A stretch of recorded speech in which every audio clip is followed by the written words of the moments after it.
मेरा थर्ड सुझाव माननीय वित्त मंत्री जी को रहेगा कि स्टेट कैपिटल एक्सपेंडिचर की matching grant, matching funding centre दे, यानी कि हर 1 रुपया जो राज्य की सरकार कैपेक्स पे, कैपिटल एक्सपेंडिचर पे, एसेट क्रिएशन पे खर्च करती है, उसकी मैचिंग ग्रांट 1 रुपया केंद्र द्वारा राज्यों को दिया जाना चाहिए, not as loan but as a grant. आज स्टेट कैपेक्स में 2 बॉटलनेक्स है। पहला बॉटलनेक है बोरोइंग कैप, यानी कि कोई भी राज्य अपने स्टेट जीडीपी से 3% से ज्यादा ब्याज पर पैसा नहीं ले सकता, वो कैपेक्स पे नहीं खर्च करता, वो तमाम तरीके के ऑपरेशनल खर्चे करता है। और सेकंड प्रॉब्लम है कि अगर केंद्र सरकार पैसा देती भी है राज्यों को कैपेक्स के लिए, वो लोन की सूरत में देती है, और कंडीशनल लोन की किस एसेट पे कितना खर्च होगा, एक कंडीशनल लोन दिया जाता है। मेरा सुझाव है that replace this loan with conditions given by the centre to grant with trust, grant based on trust by the centre. Sir, centre को आने वाले 5 वर्षों के लिए 1.5 लाख करोड़ आवंटित करना चाहिए, not as loan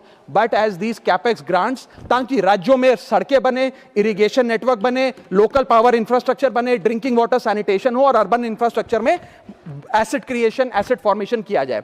as not as loan, not on interest, not with principal and with no conditionality. अगर ऐसा होता है तो सबसे पहले तो स्टेट की बैलेंस शीट में this grant will not sit as debt, state की बैलेंस शीट सुंदर होगी, बेहतर होगी। दूसरा, खुलकर राज्य कैपेक्स पर खर्च कर पाएंगे। Third, it will be a high growth and a high job creator, एक ग्रोथ मल्टीप्लायर और जॉब क्रिएटर के तौर पे इसका इस्तेमाल होगा, क्योंकि हर 1 रुपया जो आप कैपेक्स पे खर्च करते हैं उससे भारत का जीडीपी 2 से 3 रुपए बढ़ता है in a span of 3 to 5 years। Cooperative federalism मजबूत होगा, और साथ ही साथ states will become builders and not borrowers in the eyes of the centre.